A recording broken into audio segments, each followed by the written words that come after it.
are back with Yogis on the Road, and I'm with Alexis and Guy, as we've done now for a few times already. Yeah, hi Giuseppe. Hey guys. Hello. Hey. So today we have a question on the bandhas, which are really important in Ashtanga. I feel yoga, yeah. I sort of like started to figuring it out like recently, like this week.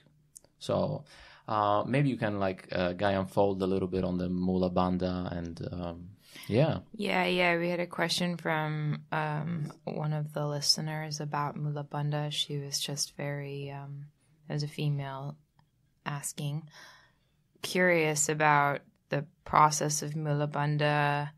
You know what it is, what it's like. If you like, what your thoughts are on it, and yeah, any sort of resources. Isn't that like a whole book that's called Muula Bandha? That's like kind of like the Probably most. many, yeah.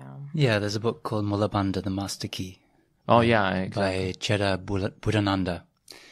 It goes into a lot of different ideas, which may end up being a little bit confusing, but it's definitely a book worth having and looking at. Mm-hmm. In the classical text, Muula Bandha is described simply as contracting the anus and lifting up. So it's a little bit like you need to go to the bathroom and you can't. And you're preventing yourself from doing so. Although Krishnamacharya apparently included Uddiyana Bandha in Muula Bandha. So some people will say that his interpretation was that the Muula Bandha meant also an aspect of Uddiyana Bandha too. And in a way, for asana practice, for deepening asana practice and for the breathing, Uddiyana Bandha is in a way a little bit more important. In a way, there's two aspects to Uddiyana Bandha. Uddiyana Bandha, in its deepest form, which we could call Uddiyana Kriya, perhaps, is totally sucking back the belly, hollowing the whole abdomen area. This is Nali.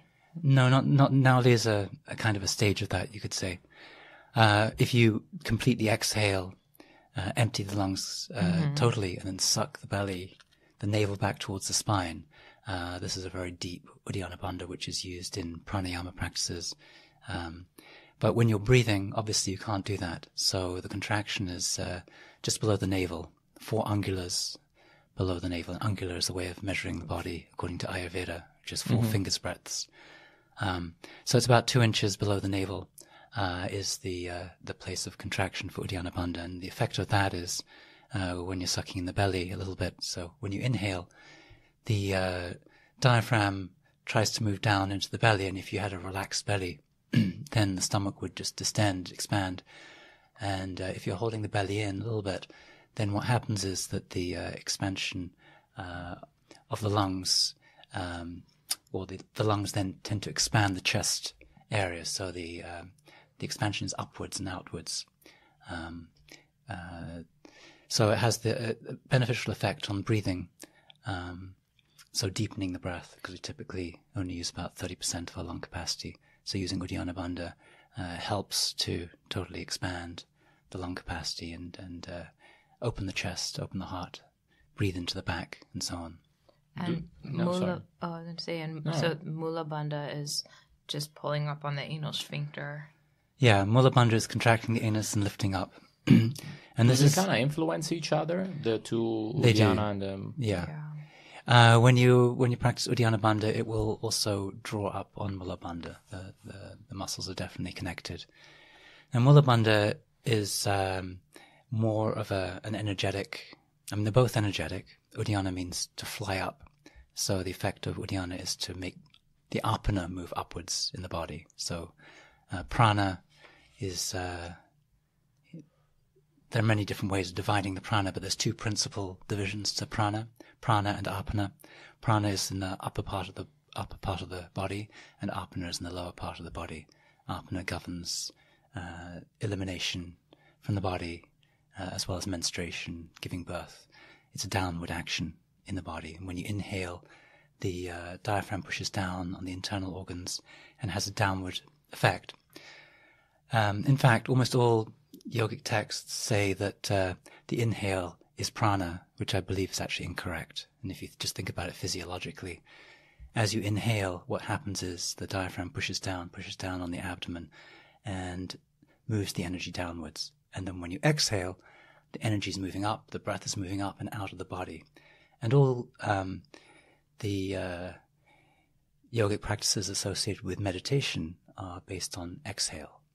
So in the Yoga Sutra, for instance, Patanjali mentions one method for controlling the vrittis. He says, exhale and hold your breath. That's the only real pranayama he properly describes.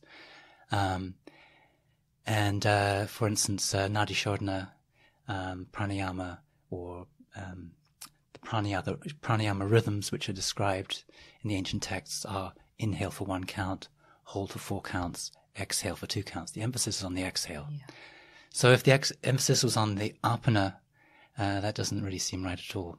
So the exhale is the purifying, the sattvic, the relaxing breath. So just to go back again to what we were talking about, as you inhale, the pressure moves down in the body. So to counteract that pressure, one uses Uddiyana Bandha, Muula Bandha, to draw the apana back and merge it into the prana. So the prana and apana merge together, and there's an upward movement in the body. Whereas otherwise there'd just be a loss of energy, is the idea, through the bottom of the body.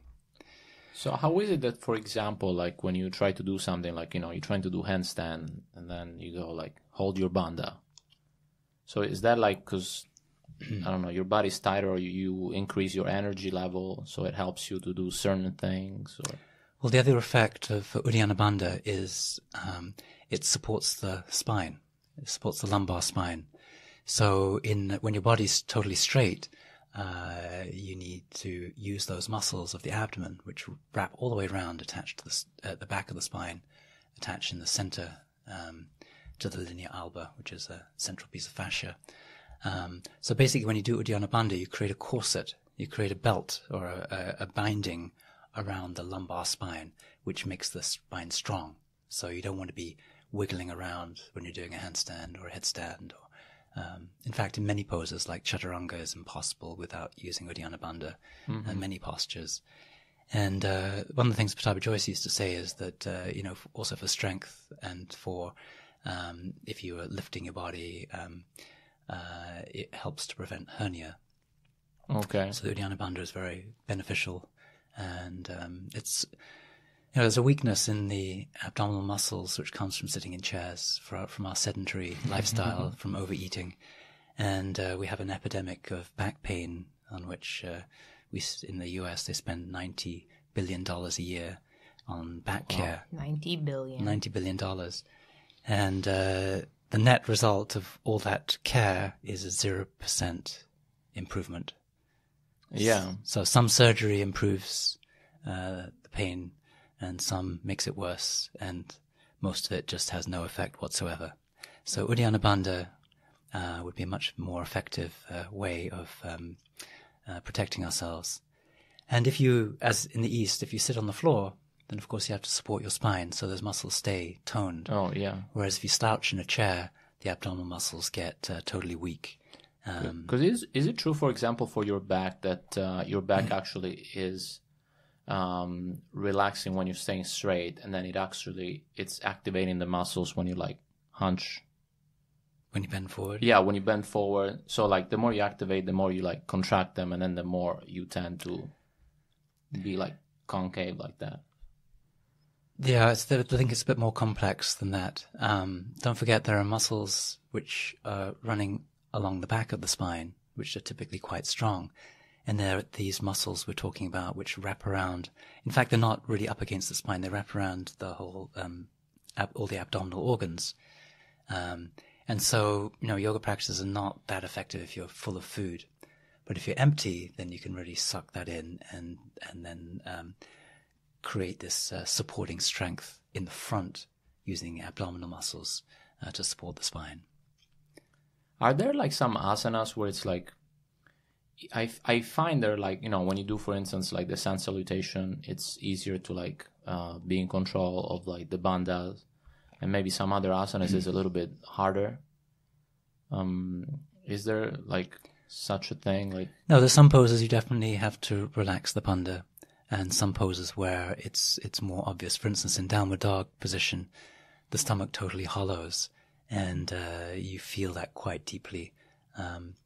In the trainee position, the third position, after you exhale, bend forward, and then raise your head, inhale, and extending the spine, then again you feel that hollowing much more deeply.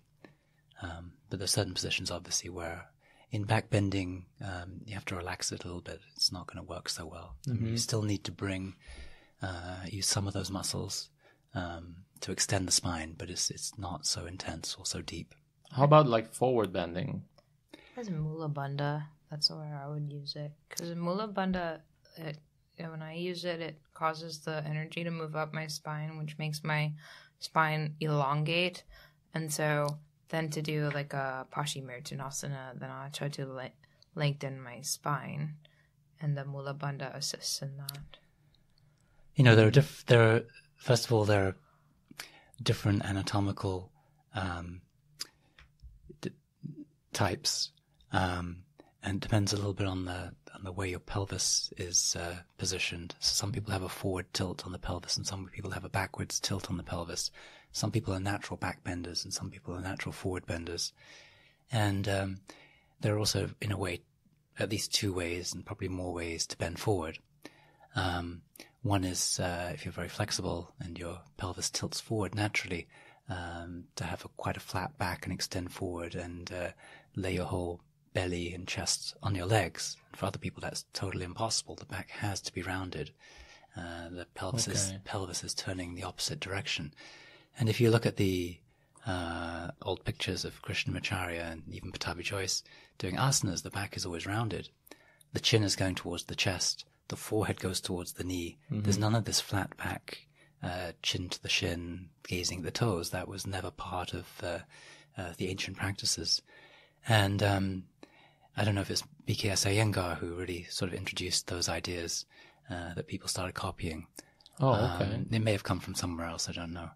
But, originally yoga practices were much more energetic. So when your chin goes to your chest and your forehead goes down towards the knees, then actually in Paschimottanasana, for instance, then Uddiyana Bandha is happening and the prana moves back into the Sushumna. That's the idea of Paschimottanasana, is the prana moves into the Sushumna Nadi. You have the Jalandhara Bandha, chin to the chest. Just about to ask you. It's a totally energetic posture, whereas when you're extending forward and touching your chin and looking towards your toes, this is very much a physical extension, which looks great, but is something really very different. Yeah, Manju was very big on that, on the, like rounding and letting the energy just go up all the way. Mm-hmm, mm-hmm. And the third bandha, basically. That's the old way. Yeah, that's the original way. Yeah. Yeah, it's pretty old school. Totally. Cool. So third bandha, I guess, is really important as well, from an energetic point of view. Well, the third bandha, which is Jalandhara Bandha, Pattabhi Jois always used to say that it's not really a bandha unless you're in doing pranayama practice. So unless you're holding the breath, it's not really considered to be a bandha. So there's a few positions where the chin goes to the chest, like Dandasana or shoulder stand. And in these poses, which in Krishnamacharya's teaching, there was often holding the breath in the positions. So these were mudras, which enhance the energetic aspect of the posture. Jalandhara Bandha is best used in withholding of the breath. The well, technically, according to the way Pattabhi Jois used to teach it, it's only called Jalandhara Bandha when there's breath retention. Okay. Otherwise, it's just the chin to the chest. So it doesn't actually mean that unless you're doing breath retention. It's particularly important. Again, he used to teach only after inhale retentions, after holding the breath, after inhaling, if you're doing pranayama. Is there a reason for that? Is there a reason why it's not called? Why he only taught hold on the inhale? That's the way it's taught in the classic Hatha Yoga texts. I know Sharad has changed that, and I know some people feel it's good to bring the chin down to the chest. The idea is that kumbhaka means pot, so the pot is full of air, and the chin going down to the chest actually kind of closes the lid on that pot, and keeps the energy, keeps the prana contained within the chest. So it's a further lock that Uddiyana Bandha, Mula Bandha is lifting up from underneath the diaphragm, and then the chin goes down from the top, and that keeps the prana locked in that area. Yeah. It's a seal.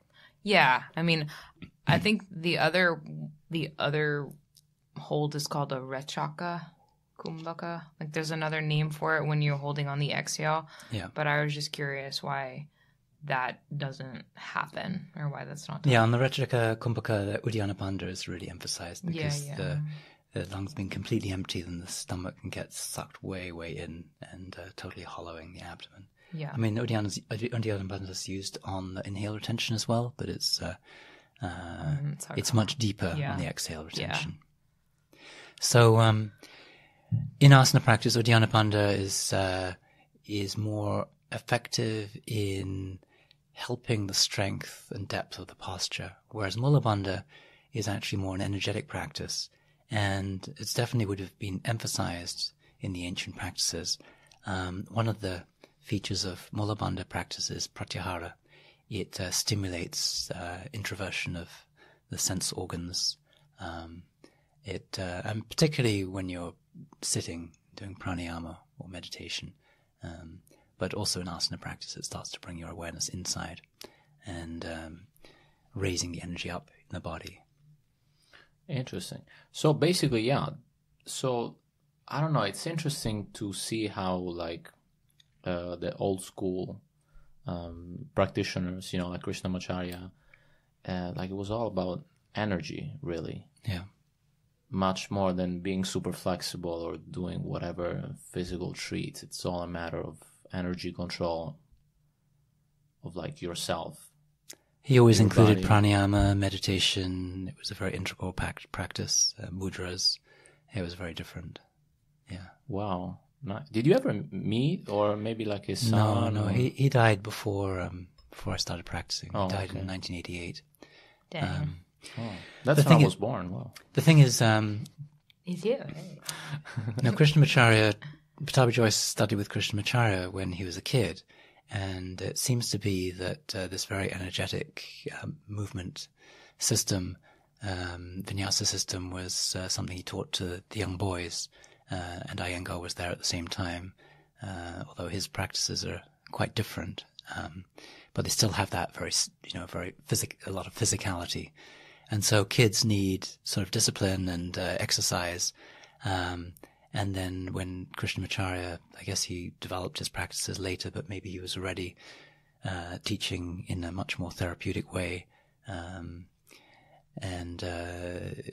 His teaching looks completely different after that period. Yeah. It was also kind of harsh. When we were away, we watched this documentary about Krishnamacharya, Pattabhi Jois, and Iyengar. Breath of the Gods. Yeah. And I think it's from a German director. And one thing that, impacted me was this interview to Iyengar. And he was saying that, Krishnamacharya was forcing him to do a split. And then he couldn't do it. And he said, I can't do it. He said, no, you have to do it. And then, he tore his arm strings. And then he said he couldn't walk for 2 years. So I thought, Pattabhi Jois did that to me. Yeah, it's that's kind of the way they were taught. It's kind of quote unquote, past the term, brutal or pretty harsh. Yeah. Interesting. Yeah. I think Krishnamacharya definitely mellowed with age. Okay. They say a long life, and he lived apparently to the age of 101. A long life is your best chance of gaining liberation, because it takes some time to get all these kinks out of your psyche, and so it was pretty strict and really hardcore. It was very hardcore, definitely. Wow. Yeah, and that's been inherited both in the Iyengar and the Ashtanga system, the way it was taught. Yeah, I just saw like this clip. Do you remember? Like there was a guy trying to fix the mat in like Iyengar's shala, and then like Iyengar took the mat and slapped him. Mm-hmm. They were like, you know, really severe, you know. Yeah. Authoritarian. Yeah, exactly. Yeah, and you have to ask yourself, where's the yoga in that? Yeah. And you have to ask yourself, even like, is that the right way to teach? You know, to treat children. You know, because they were boys, that's the way they learned. They were given a slap. That was the sort of, maybe the British influence in India at that time. Because I mean, I see like all these like boys in the videos and these guys doing like this incredible like physical stuff, you know, in the demonstrations. And I wonder like how much, you know, regimen, how much like effort and, you know, it goes into making that kind of body, you know. We saw this guy like folding backwards as if when looking exactly as when we fold forward, you know. So it's like, I mean, you don't get to that level just, you know, like it must have like really been, you know, pushed. Some people are naturally extremely flexible. So flexibility is mainly genetic. Oh. Yeah. So you can increase your flexibility to a great extent, but that kind of flexibility you cannot create. That is something that's you know, a person who's already very flexible. Oh, okay. Yeah, it was pretty crazy to watch. Cool. Do you think, Alexis, we answered the Muula Bandha question? I don't know. I'm like still thinking about it more and more because Muula Bandha, it's a difficult thing for me. You know, you're saying that it's really energetic and it causes you to think internally, and I would agree with that because I get really it's hard for me to hold it for extended periods. I've been told to hold it for long periods of time. Somebody once said that you should always be holding Muula Bandha, and I guess I find it really difficult to do something like that. Like it's hard for me to keep it more than a few seconds. Yeah, it's extremely challenging. And, you know, Patabi Joyce used to, had very extreme ways of answering people's questions. I mean, he quite often thought people were asking stupid questions, so he would give it like a very extreme answer. So people would say, well, Guruji, you know, when should we be practicing Muula Bandha? And he'd say, oh, you must do it all the time. Oh, even when we go to the bathroom? I said, okay, when you're going to the bathroom, you don't do it. Otherwise, do it all the time. And, you know, I guess it's in some ways helpful in the sense that just encouraging people to try and to have some kind of discipline or something. But at the same time, are you always practicing yoga? Should you always be practicing yoga, or do you have other things going on in your life which need a different kind of attention? And you know, there are times when you're hanging out with your kids and your family, your wife or your husband, or cooking or whatever. Should you be sucking it up all the time? Should you be like always this intensely introverted, meditative state, or should you be laughing and playing with your children and relaxing and just having fun? And is it possible to hold Muula Bandha while you're laughing? A good question. Try it now. You try. It's hard. It's hard to do. Trying right now live. It's quite hard. Me too. The thing is, it's actually fairly subtle. You don't want to kind of torture yourself, and that goes, I think, for all yoga practices. You know, we live in a culture where, you know, you're supposed to, if it doesn't hurt, then you're not really trying. And I think that's kind of a fallacy. You got to treat your body nicely. You got to be kind to yourself. Your body is your temple, and you should treat it well. You shouldn't be punishing it. But you know, we feel that we're not worthy and we ought to suffer. No pain, no gain kind of thing. You know, we take it out on ourselves. And, you know, it's a big mistake, I think. If you practice yoga very, very intensely, with a kind of violence, I'm sorry to say, you're not going to get there. You know, yoga, samadhi is a state of deep, deep relaxation, peace, tranquility. It's not a state of deep intensity. And, you know, struggle. Yeah. It's completely the opposite way. I think the struggle makes you realize how foolish you are and how, just how intense and, what an intense personality you might be, and just let go of that, I was kind of thinking about it today, like, I don't know, I'm trying to like practice intensely, but at the same time, lately, with all that happened, it's like with also a little bit of detachment. So practice is intense, but at the same time, it's like you don't really get so attached to it, You try to like, yeah, it's intense, but at the same time you do it. It's kind of like a game, quote unquote, you play around. Well, absolutely. It's designed to make you detached. Yeah. All the steps of Ashtanga yoga are designed to develop vairagya, designed to develop non-attachment. And that's the purpose. But, in the beginning, you're very attached to your practice, and only through that intense attachment and hurting yourself do you then let go and realize how unnecessary that is. I think perhaps part of the problem is that we tend to be lazy. So perhaps you need that attachment, you need that intensity to get yourself on the mat in the beginning. But once you start to enjoy it, then, it's a natural desire. If it's painful, then of course it's going to be a struggle to get there. So, asana, perfection of asana is a combination of effort and being relaxed. And that's always the interesting struggle, is to find balance. that total balance while making effort while at the same time being quite relaxed. That's always that's always what you're struggling with. It's pretty interesting.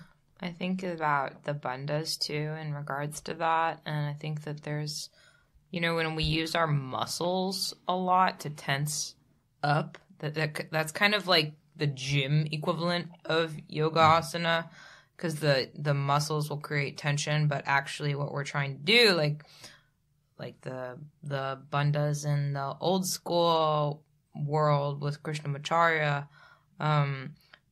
that's activation of the spinal energy without too much activity, because postures of meditation should be embodied with comfort and ease and like effortlessness. And so the practice of the asana is to be strangely effortless. And so that's how I feel about the bandhas, is that they give me energy without exercising too much like muscle expenditure. Yeah. I kind of feel the energy like through the spine. Is like, when you go to the Luna Park, you have that game where you hammer down and then like the thing goes like and goes out right.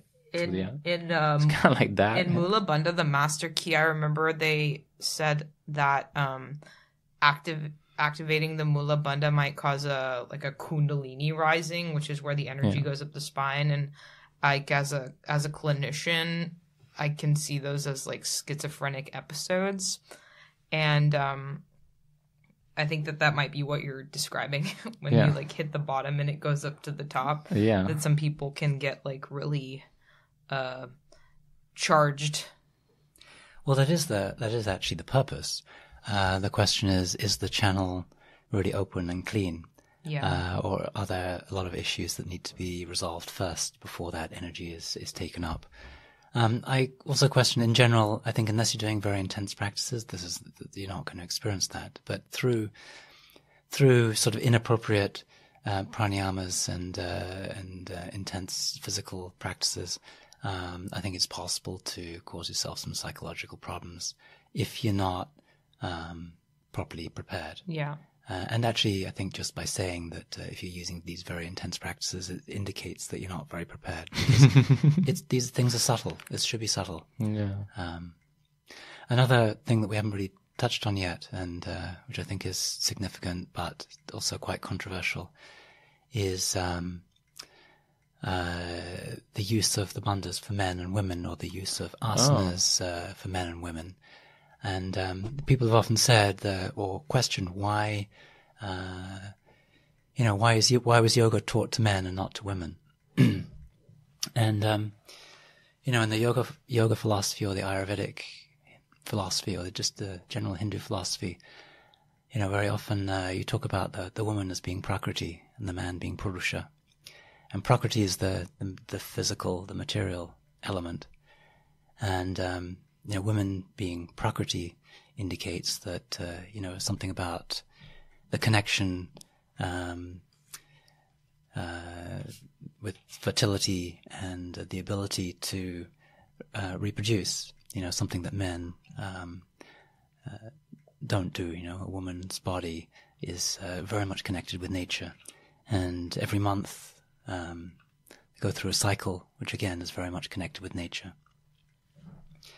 From what I've understood and from my teachers in India, in fact, women are more naturally attuned and naturally and wholesomely incarnated than men. Men tend to be very polarized,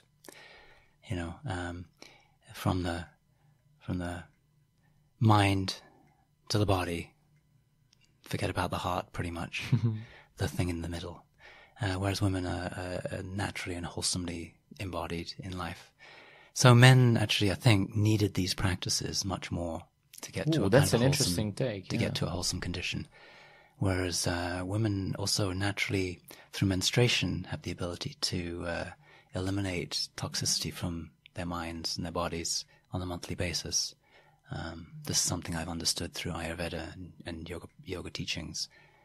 So men need this austerity, whereas women not so much. On the other hand, we are all male and female. The right-hand side of the body is considered to be male, and the left-hand side of the body is considered to be female. And one of the things we're trying to do is create some balance. So what I think you notice that men tend to become a little bit more feminine through yoga practices, and women often become a little bit more masculine through yoga practices, certainly through these type of very strong practices. The woman's body is beginning to look more and more like a man, more muscular.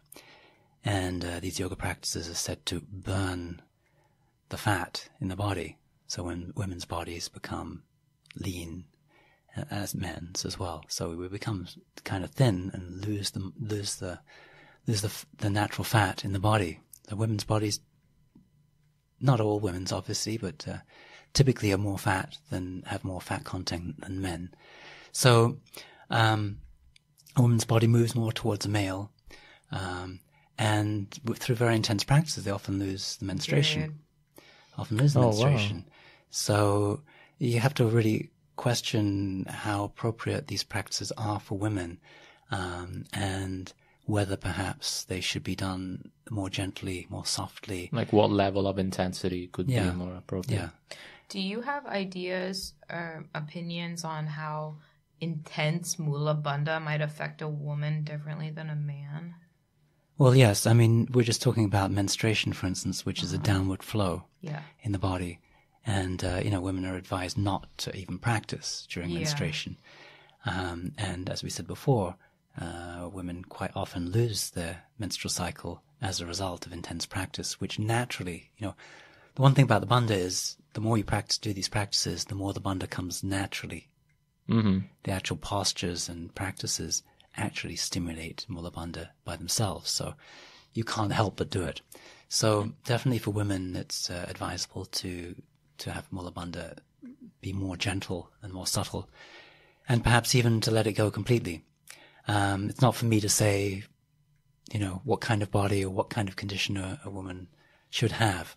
A lot of people would even celebrate the idea of losing the period. In England they call it the curse. I call it the curse because Sweeney Todd. That's very subtle, yeah. So it's not for me to say, but it's definitely shifting towards a masculinity in a way. So in that sort of process of creating more balance. Well, I don't know, because you see, the thing is, according to what I understand, is that women are actually already pretty much in balance. Mm-hmm. It's the men who are out of balance who need these practices. Now, we are living in a very male-dominated culture where to get ahead, you have to, if you're a woman, you have to act like a man. You have to, if that's what you want, if you want to do everything men can do, then you got to play the men's game. There was a internet meme going around recently. Women should not want to do everything that men can do, but they should really take care of all the things that men cannot do, And they do.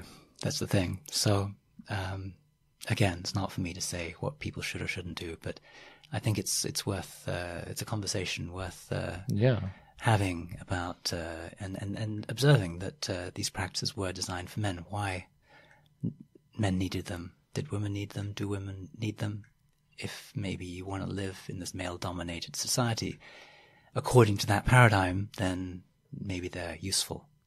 But maybe it'd be more wholesome to look at another way, Yeah, or change maybe the approach, or, based on what the outcome that you want. Definitely practicing more softly is more wholesome, I think. Guys, what do you think? Shall we call it? I think we have pretty much answered the question, right? Pretty good. Okay, well, I hope that Lauren? Yeah, likes the answer. Shout out to Lauren. Shout out. And Cool. every person named Lauren. Every person named Lauren that's listening, shout out.